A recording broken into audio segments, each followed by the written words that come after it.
កំពុងតែមានបញ្ហា Wi-Fi នៅផ្ទះដើរអត់ស្រួលនៅ Office ដែលពិបាកប្រើប្រាស់ជាមួយនឹង Wi-Fi មែនទេអញ្ចឹងបាទ router មួយនេះគឺអាចជួយលោកអ្នកបាន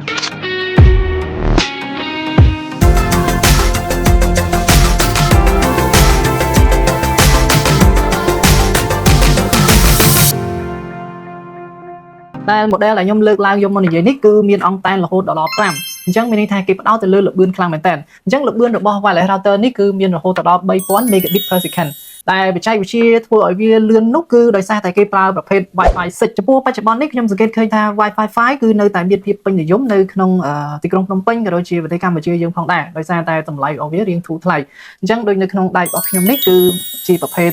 router ដែលមាន Wi-Fi 5ដល់ហើយទេ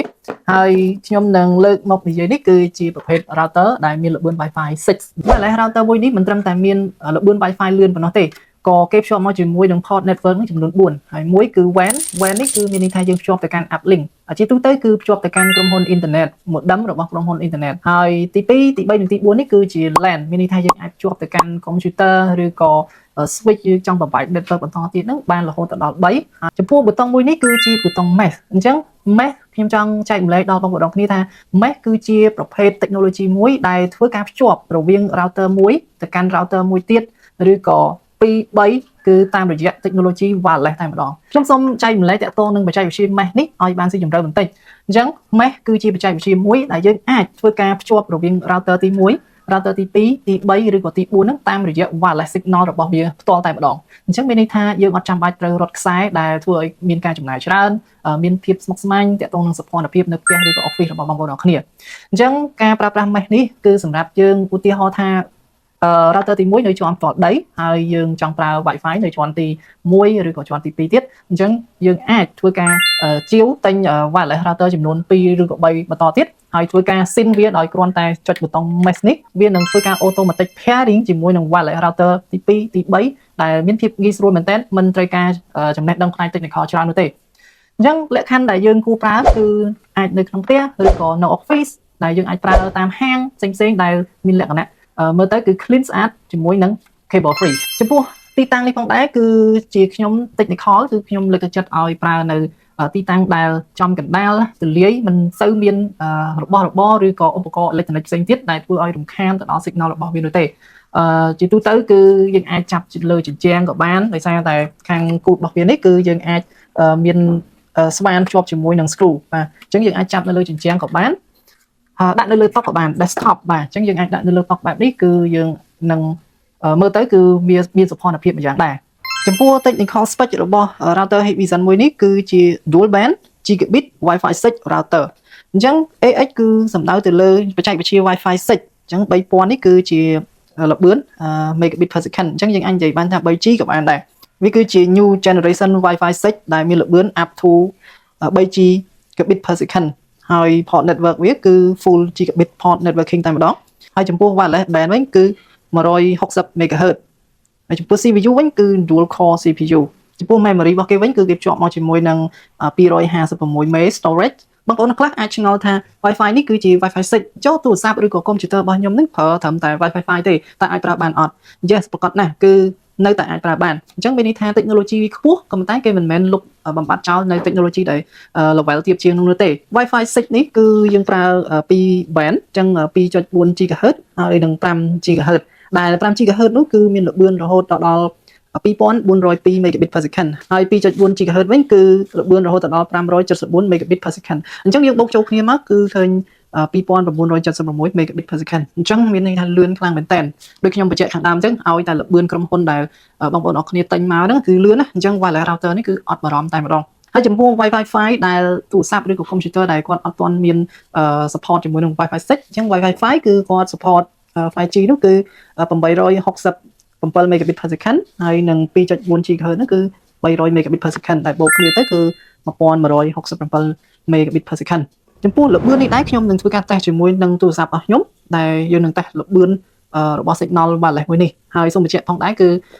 ក្រុមហ៊ុនអ៊ីនធឺណិតដែលខ្ញុំបានជាវ package ប្រើនៅផ្ទះនេះក៏មានល្បឿនមានកំណត់ដែរគឺអត់ដល់ G ទេបងប្អូនអរគ្នាប៉ុន្តែបងប្អូនអរគ្នាសម្រាប់ធ្វើការងារនៅ office ឬក៏ផ្ទះបងប្អូនអរគ្នាត្រូវការល្បឿនលឿនអីគឺនឹងទទួលបានល្បឿនលឿនជាងខ្ញុំលក្ខណៈពិសេសមួយទៀតរបស់ wireless router មួយនេះគឺគេហៅថា dual band in one and 5G first មានន័យថាប្រសិនបើទូរស័ព្ទឬក៏ computer របស់យើងនៅជិតនឹង wireless router នោះវានឹង automatic គឺភ្ជាប់ទូរស័ព្ទឬ computer របស់យើងហ្នឹងទៅកាន់ប្រព័ន្ធ 5G ដោយ automatic អញ្ចឹងមានន័យថាយើងអត់ប្រើ 2.4 GHz ទេក៏ប៉ុន្តែប្រសិនបើទូរស័ព្ទឬក៏ computer យើងនៅចម្ងាយឆ្ងាយពីឧបករណ៍ wireless router អញ្ចឹងវានឹងធ្វើការភ្ជាប់ឲ្យយើងទៅកាន់ 2.4 GHz មានន័យថា 2.4 GHz គឺមានរយៈចម្ងាយ signal ដែលបាញ់ចេញហ្នឹងគឺឆ្ងាយជាង 5 GHz ដូច្នេះនៅពេលដែលយើងនៅចិត្តវានឹងភ្ជាប់ឲ្យយើង 5G automatic ចំណុចមួយនេះគឺល្អខ្លាំងមែនតើសម្រាប់ user experience ហេតុផលដែលធ្វើឲ្យ wireless router មួយនេះមានលឿននោះគឺដោយសារតែគាត់ប្រើបច្ចេកវិទ្យា MU MIMO ដែលជាបច្ចេកវិទ្យាមួយដែលធ្វើឲ្យ antenna របស់ wireless router ហ្នឹងធ្វើការបញ្ជូន signal និងទទួលទិន្នន័យគេហៅថា throughput រវាង antenna ទៅកាន់ឧបករណ៍ client មានដូចជាទូរស័ព្ទឬក៏ computer ហ្នឹងគឺក្នុងពេលតែមួយហ្នឹងគឺ multiple user អញ្ចឹង antenna ច្រើនចេះគឺមានន័យថាវាអាចserve ទៅកាន់ client ហ្នឹងបានច្រើនក្នុងពេលតែមួយមានន័យថាវិនាទីតែម្ដងបច្ចេកវិទ្យាមួយទៀតដែលធ្វើឲ្យ wireless router Hikvision មួយនេះគឺដើរលឿនគឺគាត់ support ជាមួយនឹង OFDMA មានន័យថាជាការបញ្ជូនទិន្នន័យបច្ចេកវិទ្យាក្នុងការបញ្ជូនទិន្នន័យដូចយើងដឹកជញ្ជូនអញ្ចឹងបងប្អូនអរគ្នាគឺឡានមួយគឺយើងដឹកតែប្រភេទទិន្នន័យមួយឡានមួយទៀតដឹកប្រភេទទិន្នន័យមួយទៀតអញ្ចឹងវាយឺតវាអត់សូវលឿនវាខាតពេលប៉ុន្តែ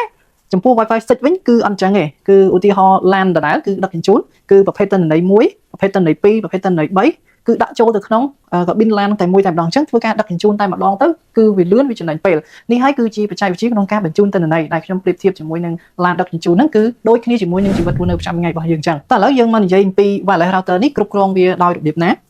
គឺយើងអាចធ្វើការ set up និងគ្រប់គ្រង wireless router មួយនេះតាមរយៈ app មួយគឺឈ្មោះថា HitConnect អញ្ចឹង HitConnect គឺជា app មួយ cloud based ដែលផ្ដល់ឲ្យ free ពីក្រុមហ៊ុន Hikvision ក្នុងការ set up និងការ manage monitoring មានមុខងារជាច្រើននៅក្នុង app មួយនេះ